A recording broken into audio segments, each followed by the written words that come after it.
Okay, here, let me see. Y'all, you can see our weather there. Yeah, this is Miami, 72 degrees. 72 degrees, Miami. Now, we're a lot of talk about New York and how many people are going to start coming here. Here's the reason people are going to be coming here. It's 46 degrees in New York. And, I think the high day there is going to be maybe 50, 51 degrees, it says.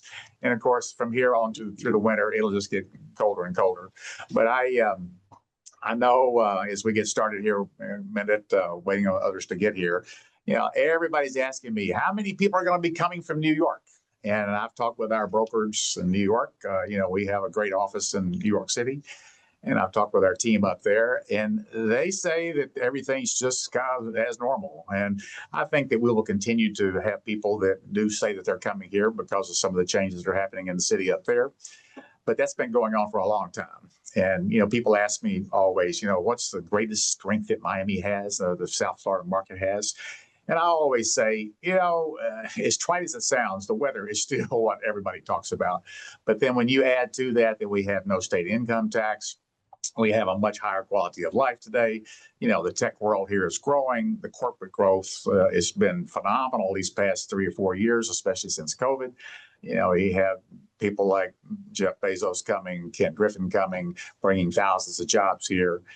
Our company was one of the founders of the Beacon Council, which is the Dade County Economic Development Agency. And we track, of course, all these new jobs coming here. Last year, the Beacon Council was responsible for about 5,500 new jobs in Miami or across South Florida. And that's not going to change. It's just going to continue to multiply. So, we have a lot of positive things in our favor, in addition to some of the unhappiness that's happening in New York right now. But I am not one to say that we're going to have massive moves because of this election. I think that they're going to have a hard time. The new person that's elected, Manami, is going to have a hard time delivering a lot of the things that he talked about, because he needs a lot of other support up there to do what he's talking about doing. So good news is that we have a very stable economy here.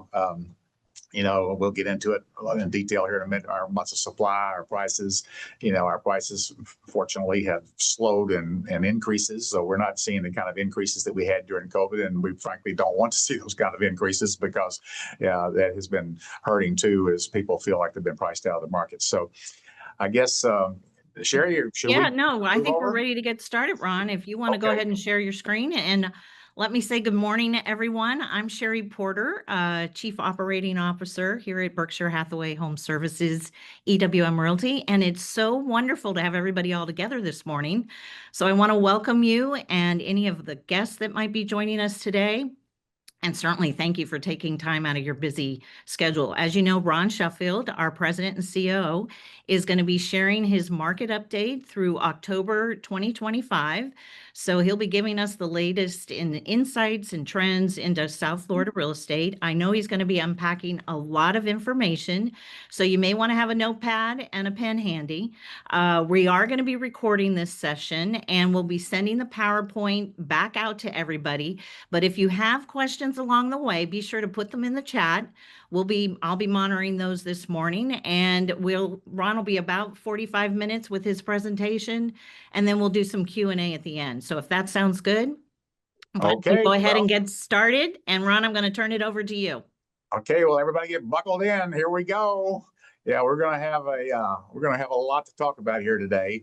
I always love looking at these pictures. Where else could you live and wake up to this every morning? As you look out at the landscape, and just look out your window right now, and you'll see, we'll see this kind of view in downtown Miami, this kind of view in downtown Fort Lauderdale. But when you think about how many of these buildings have been built here in the last 50 years, it's pretty much everything you see there. This whole island over here, this 44-acre island, this is Brickell Key. This was a vacant island in 1979. So 46 years ago, nothing was there. all of these high rises. This is the Four Seasons over here, 50, 70, or this is the new Panorama building, 85 stories. Four Seasons is back over here at 70 stories. And so I think that, we're building a 100-story condominium hotel, the Waldorf Astoria, that's under construction right now, the first 100-story building in Florida. And I think that we already know that our market in South Florida has become a world center. But, this is the reason, people are here. This is what they are looking for when they come here. And then you look at this right here is our taxes. Can y'all see this whole screen? Okay, so you're not, I have that. Okay, perfect. Okay, each one of the states, we've talked about this many times before, but we never should forget that these 8 green states are the only states in the United States that do not have a state income tax. So we're going to send this whole report out to you as we have in the past, but you'll be able to look at this after we hang up here in a little bit, and you can share these slides with anybody you want to share with. But this just brings home very quickly to people that live in these other states how much they're leaving on the table. Look at California over there at 13.3% state income tax. I remember selling a home a few years ago, or someone in our company sold a home a few years ago for $8.5 million. And the buyer said to me, this house is not costing me anything. And I said, well, how is that? And he said, I paid the state of California last year $1.3 million in state income tax. So obviously, the man was making $10 million a year, which is not uncommon for some of these wealthy people coming here. But he said, if I cannot buy an $8.5 million house with $1.3 million of free cash flow, then there's something wrong. So this is the analysis that people still do today. And then this graph, of course, shows the number of people that are coming here every day. You see in Florida, 1,280 people. In Texas, 1,500 people every day. This is the U.S. Census report. So this is the last report. They do this through July of each year. So we'll get another one of these reports soon. This shows in the last 4 years. This one is the one to me that is amazing. New York has lost 237,000, almost 238,000 people in the last 4 years. All of these states up in here, Illinois has lost people, West Virginia's lost people, but then all these people are kind of pouring into the South. Florida has gained 1.7, almost 1.8 million people in the last 4 years. Texas has gained 2 million people in the last 4 years. But even the smaller states, North Carolina, 500,000 people, South Carolina, 346,000 people, Georgia, Tennessee, all of these states are gaining. The states that they're colored in blue are losing. And of course, in the Midwest is staying pretty steady and, having moderate growth. But again, this is what's causing our prices to increase. It's all about supply and demand. And you have this many new people coming every day. There's going to be an increasing demand, especially in the world centers that we serve in South Florida. So, and this talks about how the internationals are looking at us. Argentines today have seen their currency devalue against the U.S. currency for year after year.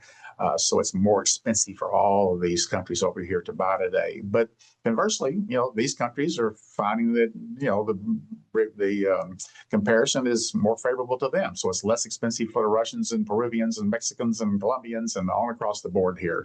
But the fact still remains is that South Florida is on everybody's list to get here. Here's just some fun slides. I've got some bad news for you, though.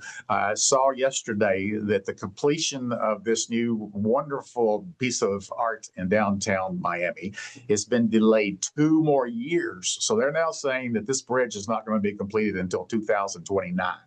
So when you look at how long it's taken just to get to this point, it probably will take another 4 years to get this done. But you see in a little inset there, if you haven't been in this neighborhood in a while, it's coming along. So it's fun to look at, but it's not very much fun to sit in the traffic there. But, just I talked about this a minute ago, the fact that this island wasn't even there, and the island was there, but there was no building on it until 1979. So 46 years ago, 33 acres, the first 33 acres is pretty much the northern 33 acres of this 44-acre island, all this area here north of the bridge. That sold for an average of $515,000 an acre. And now Ken Griffin paid for 2.5 acres, $145 million an acre. Unbelievable. This property, when we were selling condos in here for $65,000, that we're now selling for over $1 million. So it's just a fact of what's happened throughout South Florida. There's the new Aston Martin building right here. The Aston Martin building, though, and we'll talk about this in some of the numbers. You have to be careful, because this is beautiful. But right now, this morning, there's 72 of these on the market. We're selling about 2.5. The industry is selling about 2.5 of these a month. So that's a lot of inventory for a building, for those units that have probably never even been lived in, because it's still brand new and the owners are flipping those units. And you can have that same story for a lot of buildings in downtown. And then this is the new Mandarin Hotel. Mandarin was built in 2000, so it's 25 years old. You know that they're tearing down the Mandarin, or hopefully you've heard that by now. And this is what's going to replace it. So this 20-story building is going to be replaced with about a 40-story hotel right here, and then an 800-foot tower of condominiums right here. We are selling, we've been selling quite a few of these now in pre-construction. We're selling units in this one building for more than the original 33 acres sold for in 1979. So this is what real estate does. And I think that, many people say, well, how much higher can it go? Well, I don't know. I've been here for 50 years. I never dreamed that we would be selling condos on this island for more than we sold the first 3 quarters of the island for. So that's something else you can talk about with your buyers and sellers. And look at this. This is the huge news now. Freedom Park, which is our new soccer stadium that's being built right now. Here's a shot of what it looks like today. I don't believe they're going to have this ready for the World Cup this summer, but that's what they're hoping. But this is going to be right outside, or it is right outside the Miami International Airport. So again, something else that just completes the package of us being a world center in South Florida. So this is something that we'll all be looking forward to, and one day we'll all have a meeting out there. All right, the numbers. You've seen this chart before, but it's updated here through November. So you see that in November of 25, right now, November 25, we have reached an interest rate of 6.22%. It's fallen this year about 1%. As you look over here on the left, you see in January of 22, we were at 3.22%. And then by January of 24, we were at 6.62%. And now we're at 6.22%. That's more than a full percentage point below, almost 1.5% lower than it was. It's about about 0.5% more or less than it was a year ago. So this is something that people still say, well, the interest rates are so high. But as you see, we've had lots of periods here where the interest rates were a lot higher than we're dealing with today. We just got spoiled in those years in 21 and 22 when it fell so low. But this is still a great time to be borrowing money for 30 years, fixed rates. And then this shows the impact, though, that these increases have had on us. And I love this chart, especially to use with our sellers, or to share with our sellers, because sellers all hear about their neighbor that sold their property 3 years ago for $1 million. And now they say, why can't I get $1 million today? Well, if it's a market where we need a lot of financing, the financing has eroded the borrowing power of all buyers. And so a 3% interest rate back in those days was 43 years ago, was $4,216 a month. And today, if you were borrowing money at 6.5%, which is still pretty much where rates are, it would be $6,300 a month. So this is $2,000 a month more, 50% more than you were paying back here just 3 years ago. And I think that this graph helps to bring home the fact that our buyers just don't have the same level of buying power that they had 3 years ago. So instead of being able to borrow $1 million at $4,200 a month, you can only borrow $667,000 today. So this graph, there are a couple of graphs in here, which I'll point out to, I think are the most important, but this is definitely one of them. And then we talk about what's happening in the market itself over this last 15 years. As you see, inventories grew and grew and grew, and then we hit COVID here in 19, 20. Inventories dropped to levels that we had not seen in over 15 years, in some cases 25 years. And now we've started over these last 3 years, 4 years, in 22, and the inventory started growing. And then in 23, it dropped a little. Now it's up again, it's up again. So, it's good that we're getting this inventory back. Our sales, though, if you look at the averages over this past period, we've had a 7% drop in the number of sales with a 17% increase in the number of units for sale. And then this one is looking at condos. That was looking at single family homes. And now here we're looking at condos. Very similar picture, but 13,000 units in Dade County on the market for sale today. And the number of sales there are down 14%. You will hear me talk about the fact that condos are having a tougher time with this market. And a lot of that is coming from the fact that we're having a lot of assessments now showing up in condominiums. The condominium rules have changed quite a bit since we had the collapse of the building in Surfside a few years ago. And now the state has mandated, higher or more attention to setting aside reserves and catching up with the repairs that are needed on so many of these buildings. So, we're now seeing assessments happening on buildings that were just completed 20 years ago. So a building that was finished in 2005, now here we are in 20 years later, because maybe the reserves haven't been keeping up. So they've had to now assess the building. And in some cases we've had, in fact, I'll mention a building by name, downtown Dadeland was a building that we sold all those units back in 2005. We had the listing on 700 units there in that downtown Dadeland area. And now that building, 20 years later, for a 2-bedroom unit is having a $30,000 assessment. So it's a jolt to someone who is, thinking that they're going to just have a monthly HOA fee. And now this year they've had a $30,000 assessment. And I could talk about buildings all up and down the coastline that have had that.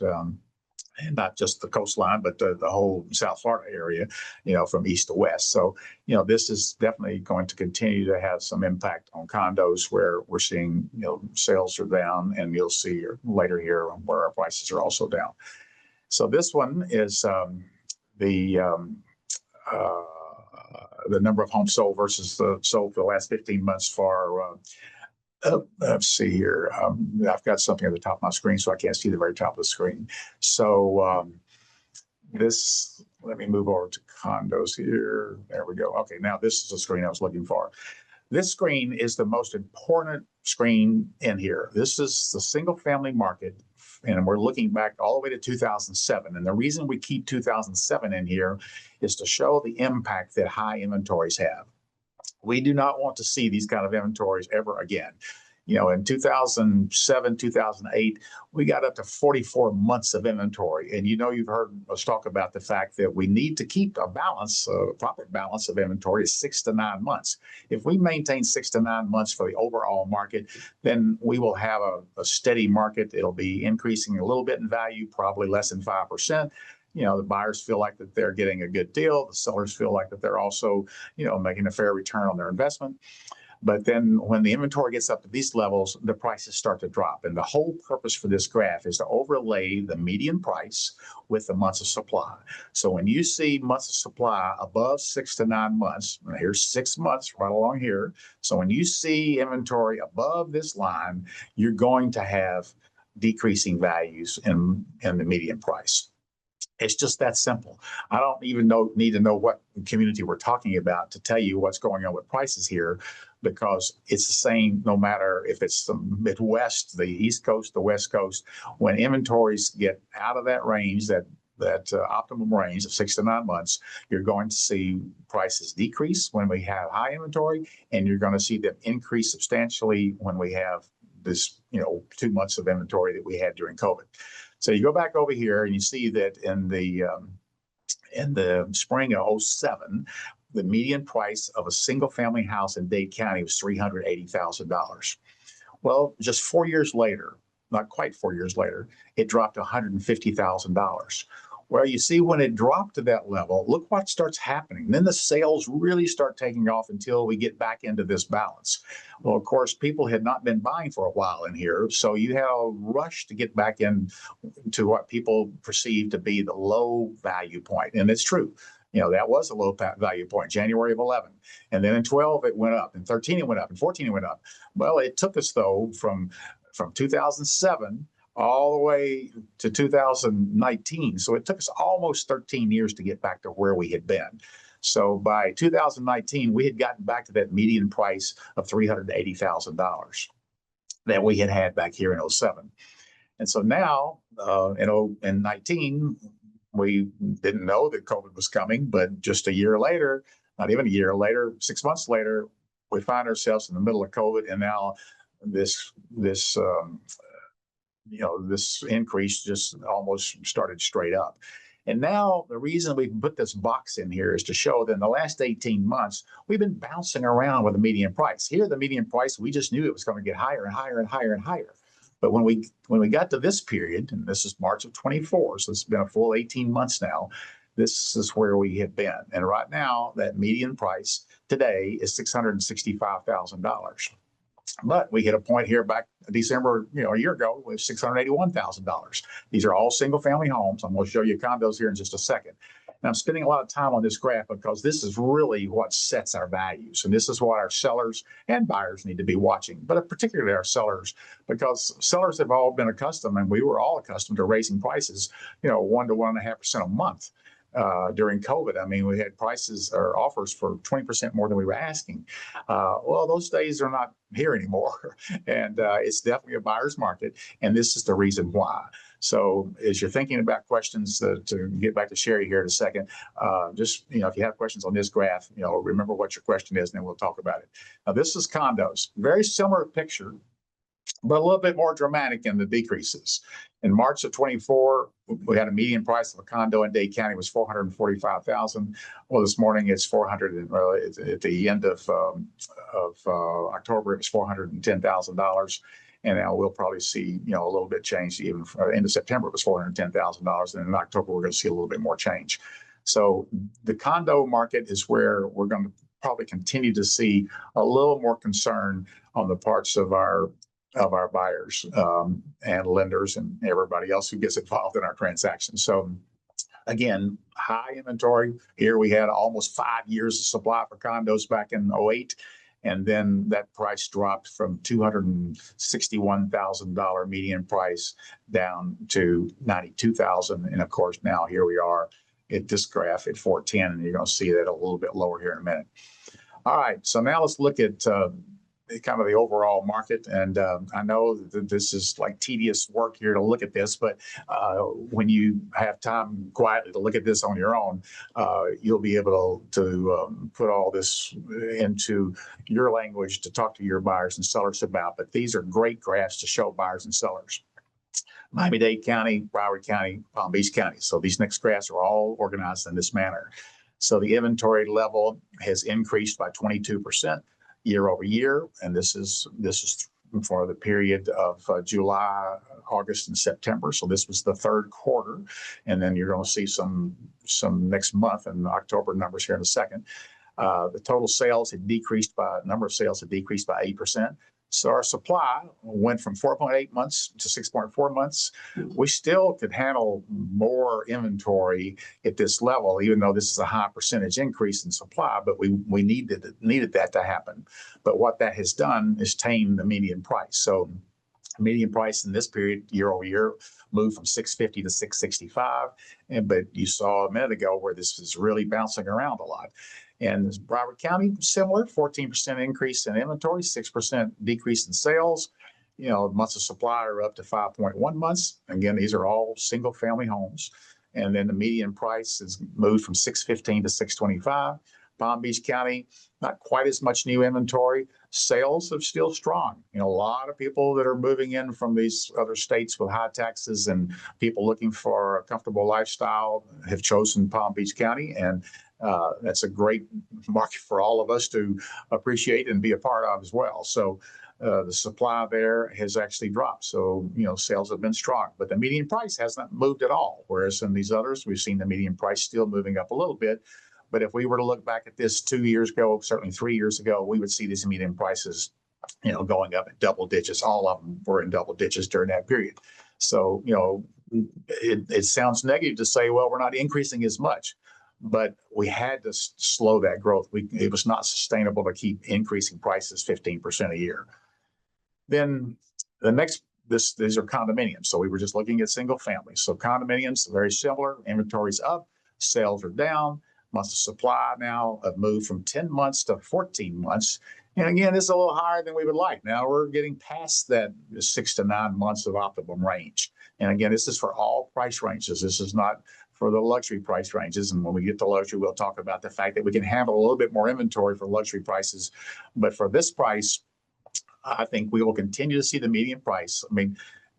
This business is so simple. I've been doing this for a long time. It never fails. When this inventory starts getting up above 9 months, certainly when you start getting to 14 months, prices start to settle back. And this is exactly what's happening. We have more inventory than we have buyers. And ultimately, the sellers have to say, okay, if I want to sell, I need to make a better deal for somebody. So this is kind of what's happening. Broward County, the same thing. Inventory's down. Inventory's up, sales are down, supplies up to 11 months, not quite as much as 14 over here in Dade County. Median price, though, has dropped there as well. And in Palm Beach County, the same thing. Inventory is up, but still in comfortable space, 8 months of supply, but the prices there have also settled back on the median price by 6%. Now, the under $1 million market, and people say, well, gosh, this market should just be booming. Well, the challenge here is that many of these buyers under $1 million are dependent on financing. And so that has kept a lot of people from saying, I don't want to pay more than I could have paid back in 2022, early 23 even. And so I think that will be, this market will continue to struggle with that as well, because more of these people are dependent on financing.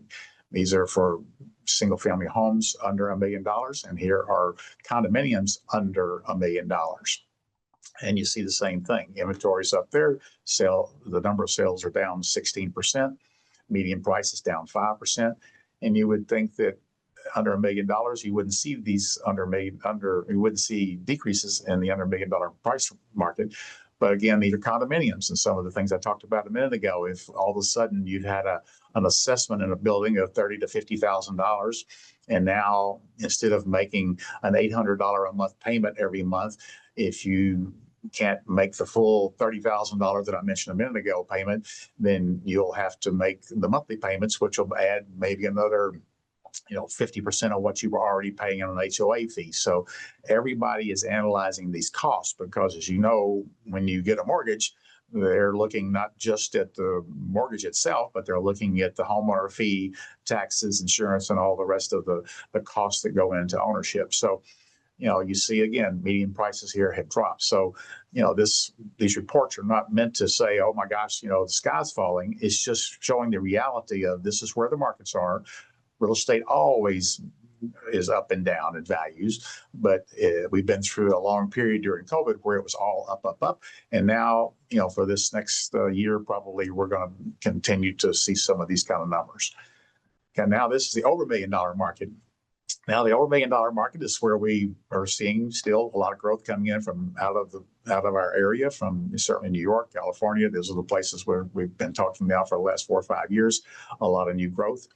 Inventory in this over $1 million market for single family homes is up 8%. Sales are down 3%. Median price, though, is up 3% in this over $1 million market. And it's, in Broward County, it's down 2%. It's flat in Palm Beach County.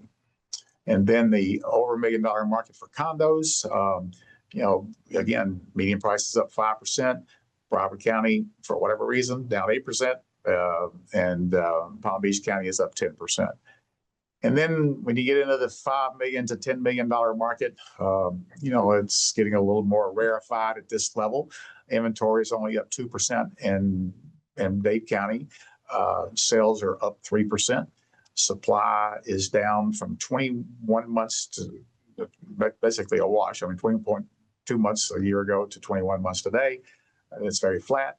And I will remind you here, once we get into this over $2 million market, and this kind of the new bar for luxury, $2 million and over.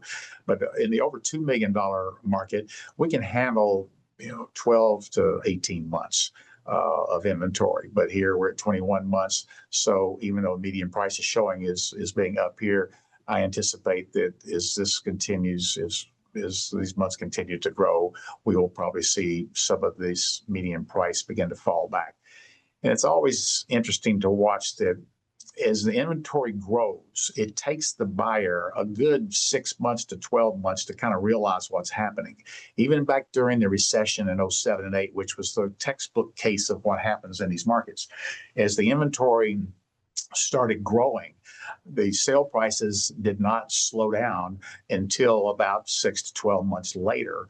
So people that, in our industry, we saw what was happening, but we saw it in late 06. And then by 07, we definitely saw it happening, but we didn't see the prices really starting to change until 08. And then they really started falling. And I think that we're going to see some of that in this price range, certainly in condominiums more so than, and this next slide will show that.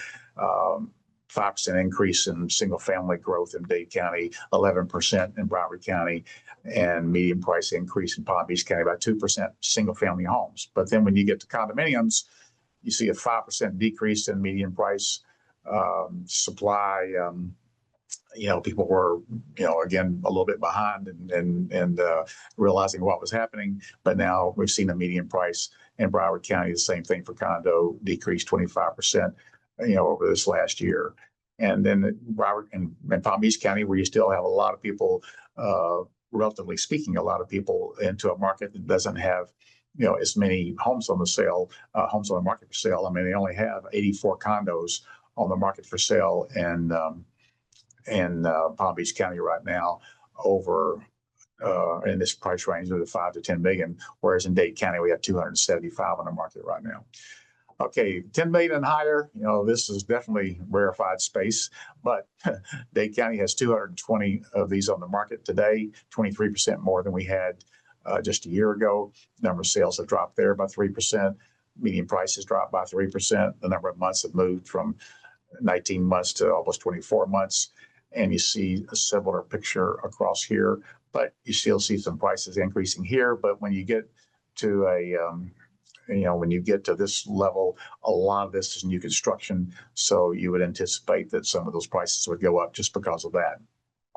And then here is the condominiums over $10 million. It's kind of amazing to me that we have this many condos now over $10 million, 138 on the market today in Dade County, but only 8 in Broward County and 25 in Palm Beach County.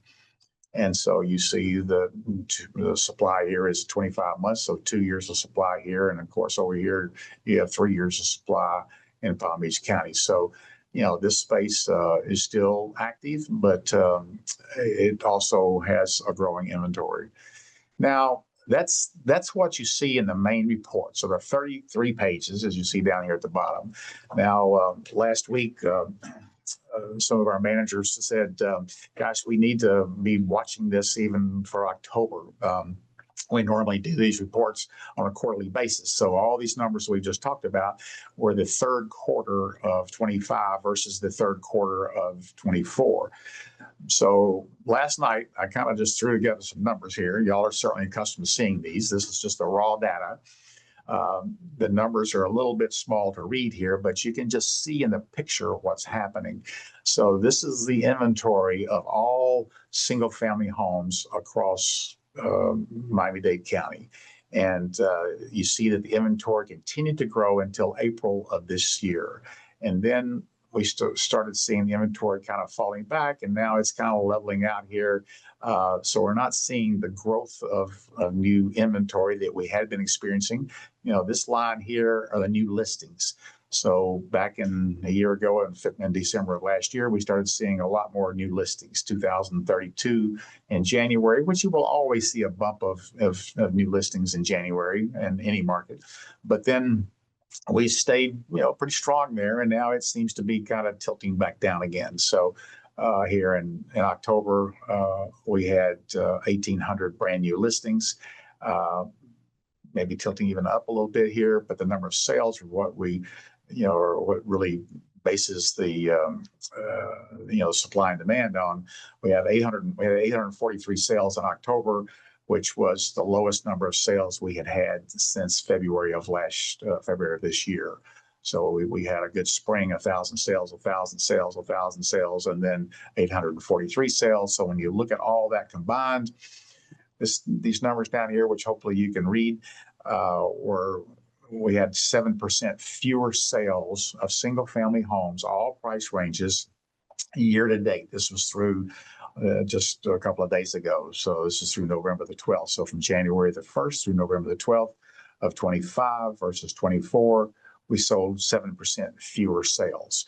And of course, a lot of that has to do with the things we've already talked about with, the interest rates and the kind of the uncertainty of where we've been going. But we are seeing just in the last couple of weeks a renewed interest on buyers to start making offers again. And our sellers now have been patiently waiting, in some cases for a year or more, with their properties on the market. So we are starting to see more deals, and we'll see that a little bit more here too. Okay, these are condos in Dade County. You see this inventory has begun to kind of settle back. Some of this is just people taking their properties off the market. When you get into condominiums, a lot of these are rental condominiums.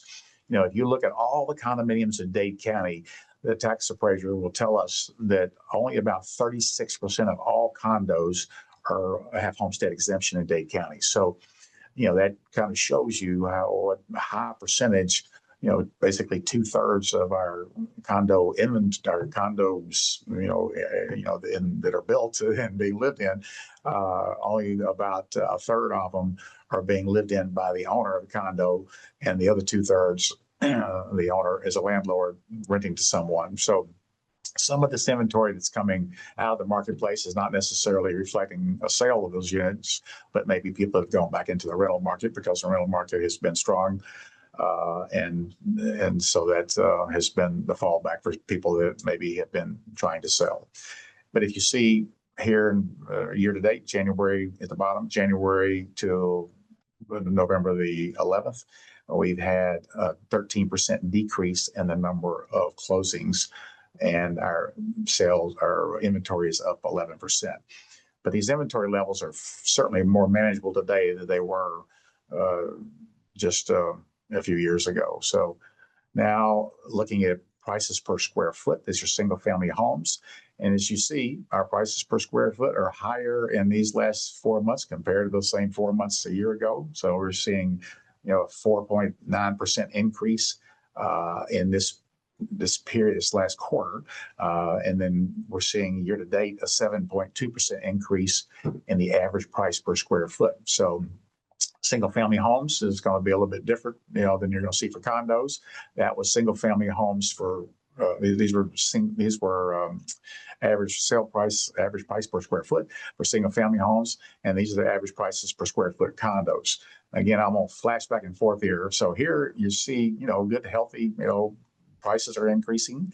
This is dollars per square foot of everything. Of course, this would be a home selling for $1 million and the one selling for $10 million. So you have to go back into your market that you're trying to analyze to make sure that we're comparing apples to apples. But this is the whole market, which is what the industry compares. But then condominiums, totally different picture here of what we're seeing in growth of sale price per square foot. So just be cautious to that as well. And days on market, single family homes, we're still at a very favorable days on market, 71 days for the average home that's selling right now. Condos, 98 days. So it kind of helps you sometimes with sellers who say, well, gosh, you've had my property listed for 2 months. Why hasn't it sold? Well, it's taking, 3 months average to sell. And of course, we have many examples that are going to be more months than that. Then this graph, I think, is very helpful too, because it shows the median price of asking for a home, asking price for a single family home in Miami-Dade County. In April, we were at $899,000 was the median asking price. And today it's now $800,000. Median sale price is $680,000. But the sellers have finally come to the party, as I say, and you've done a great job of educating sellers that this is the time, if you're going to decrease your price, probably needs to be decreased if it's been on the market for several months. This is what others are doing. And as you see, we want these lines to be closer to each other. When the gap is this wide, we have a growing number of months of supply. And when it starts getting into this level, then it's more favorable for both buyers and sellers. And then this shows that same graph for condos. We haven't seen the sharp decrease in asking prices, but you saw a minute ago, I said that in September, the average back in here was $410,000. And now for the month of October, the median price was $400,000 for a condo in Dade County. And I apologize that a lot of these numbers are just Dade County, but I knew you were going to get tired of listening to me talk for more than 45 minutes. So we've tried to kind of scale this back a little bit this morning. And these graphs I'm showing you right now are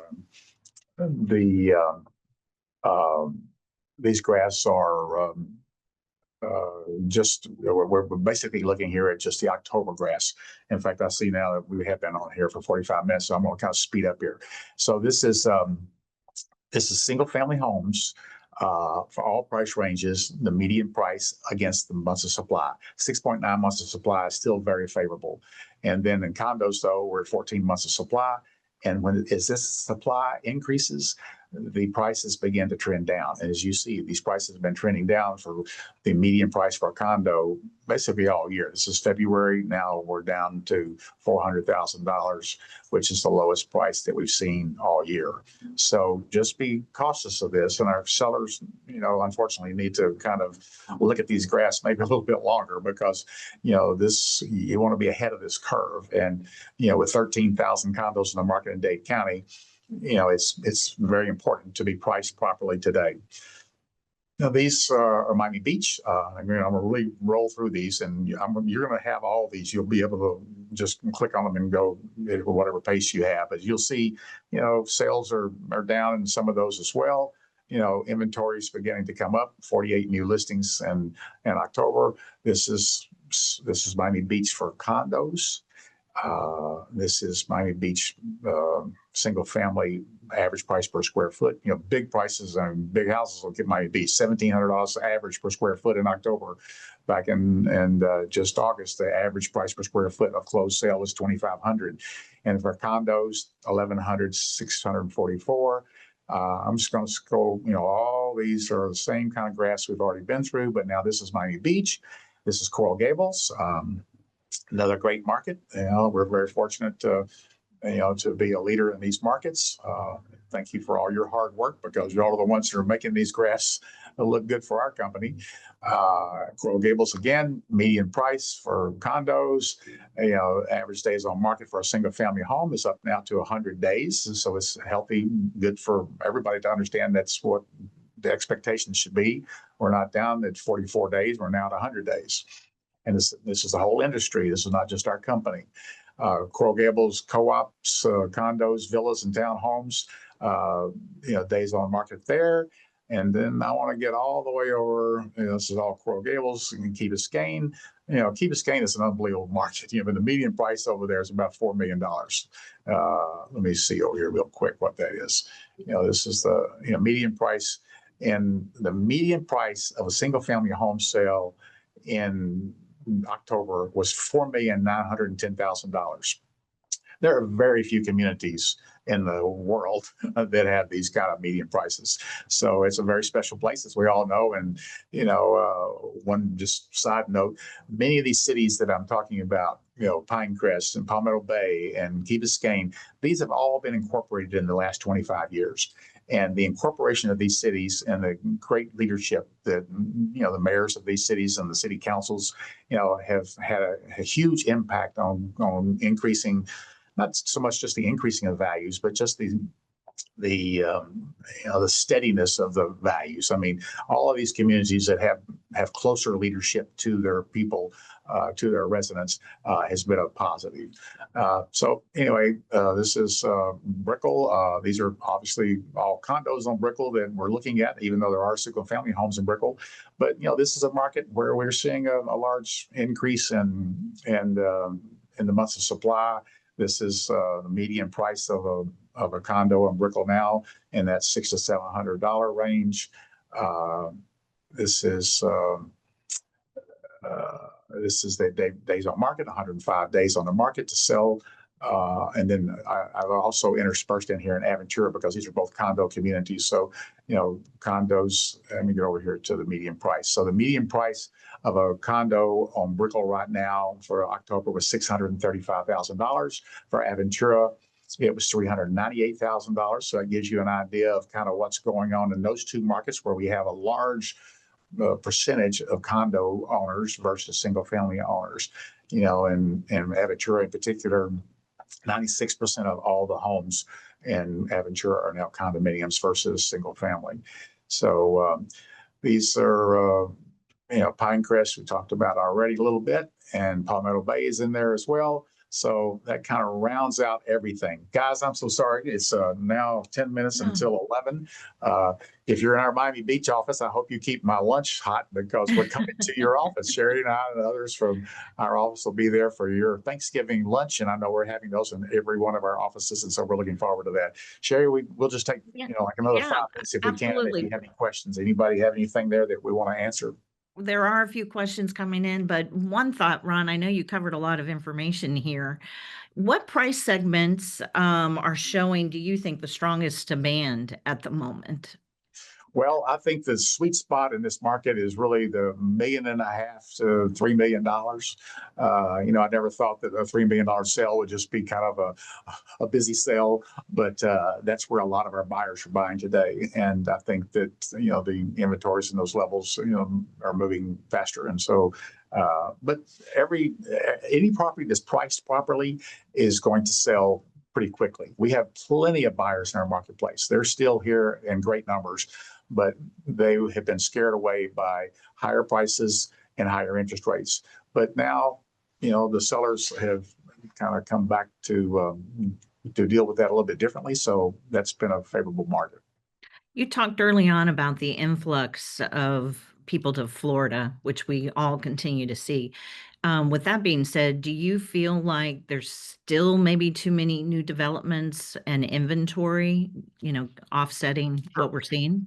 Well, I've been watching this market for, 5 decades. And, we were involved in Brickell Place and, the original Key Colony and some of these condos, they were right on the waterfront. And those were built literally 50 years ago. And we saw the same cycles then. I mean, I remember at Brickell Place, you would have, zillionaires from Venezuela camped out, at 4 a.m. in a lawn chair outside Brickell Place, waiting just to get in line so they could buy a unit. And so there was no negotiation. You just took a ticket and bought your unit.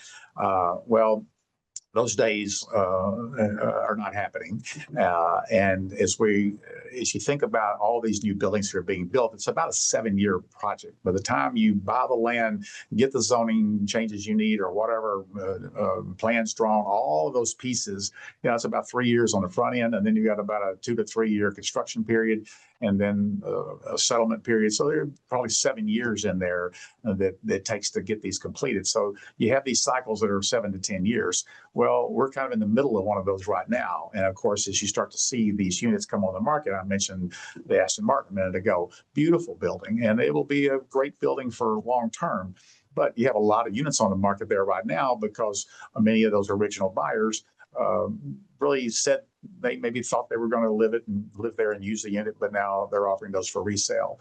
And I think that with the amount of international buyers that we still have, which are considerably fewer than we had before, and we've replaced many of those international buyers with Northeastern buyers and California buyers.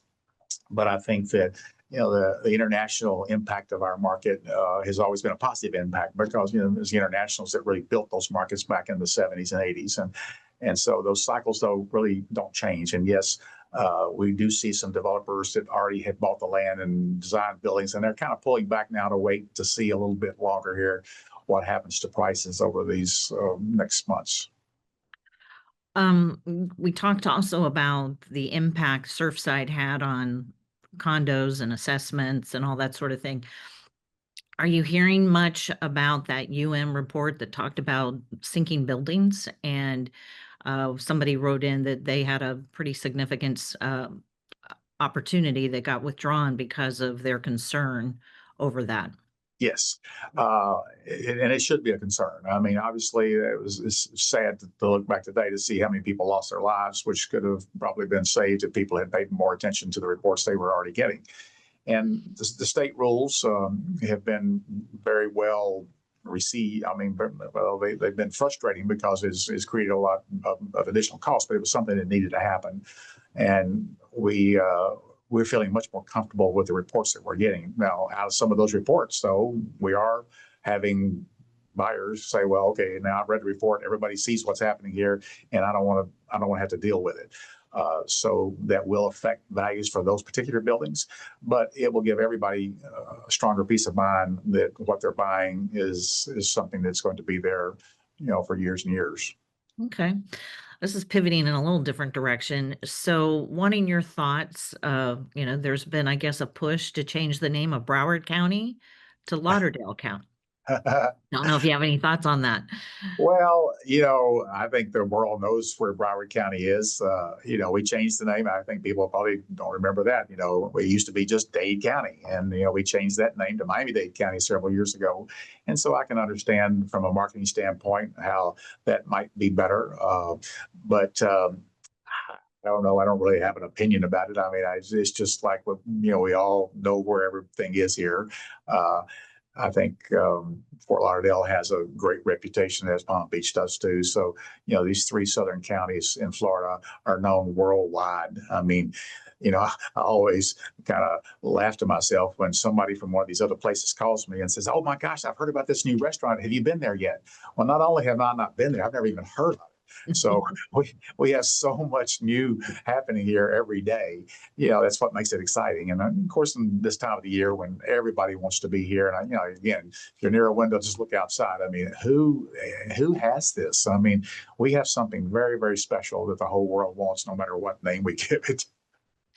Well, here's another one. I mean, we've been seeing a lot of talk about this recently. What are your ideas on floating a 50-year mortgage? Now, that's been a lot of conversation in portable mortgages. Well, 30-year mortgages have worked very well. I tell everybody, young people especially, just get in the game. Buy something as soon as you can. It may not be the home you want, but buy something that you can get into. And I've had so many wonderful experiences to watch young couples, especially that, bought a little townhouse, and then they had 3 kids and they were bursting at the seams. And then they realized that, oh my gosh, this townhouse is worth $250,000 more than I paid for it.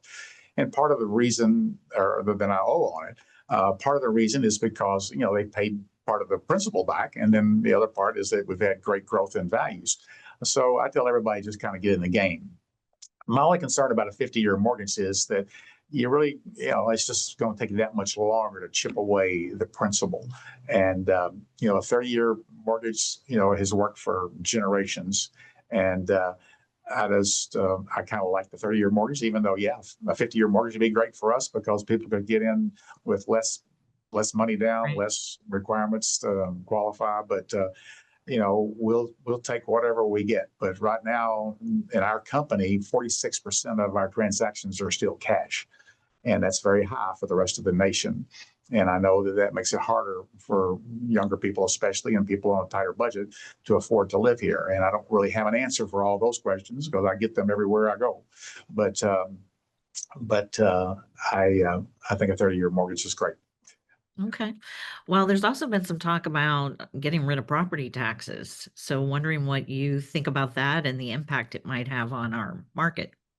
Well, obviously, if you told all of us on this call today that we no longer have real estate taxes, then we would say, "Hey, it's great." But there's going to be impact somewhere, and I haven't seen the full documentation on how some groups are advocating that we do this. But I know that one of them was that there would be more attention to homestead exemption. And so if you had a homestead property, then maybe your taxes would be severely reduced or eliminated, but that would be pushed on the backs of commercial properties and others. And I think that that would be pretty disruptive. And, obviously, we're all paying more taxes today than we've ever paid before. Most office buildings today are paying probably an average or so of about $8. And these are nicer buildings in nicer areas, but $8 per square foot per year just for taxes. Wow. And in some cases, especially if you're on a waterfront location, some of those properties are paying another $8 to $10 for insurance. So when you start thinking about just taxes and insurance for a commercial property are already probably $16 plus per square foot. Commercial properties can't really be the ones to absorb, any kind of shift in that. So again, this is, these are other people that certainly have closer view of what's going on at the state level and the government levels of what costs each one of those entities have. And of course, we divided up some of our government now too. So we have these different pockets with, the sheriff's department and the property appraisers department. And there are multiple people now that kind of have a hand in how we manage the money that taxpayers pay. So it's a great question, and it's something that we're watching carefully. It's just that very few people have offered many answers yet. So as we start to hear more about that, we'll share that with our people. Okay. Well, and I know you went through a lot of slides. Was Coconut Grove included in that, or would it be possible to maybe get Yes, some slides for that? I didn't have Coconut Grove in there, but I will add it. The way we add Coconut Grove is generally, with a zip code or two there. Okay. But these other ones were the ones that were more well-defined as a market. Brickell, we did take 3 zip codes there to come up with the Brickell numbers. I did the numbers for Coconut Grove right here. It's Okay. 33133. I just didn't include them, but you know what? That's We'll okay. add them to We'll that scan list. them and yes, that'll be Before we great. send that out, we'll add this to it. Perfect. Okay. Well, we're coming up on the hour, so I'm going to end with this last question. So there was a comment about new construction spec homes in areas like Little Gables, the design district, being priced around 3 to 3.5 million. And so when you drive those areas, the neighborhood doesn't necessarily support those kind of prices yet.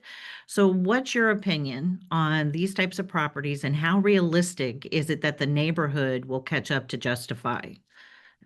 I think it's guaranteed that the neighborhoods will catch up. I mean, Okay.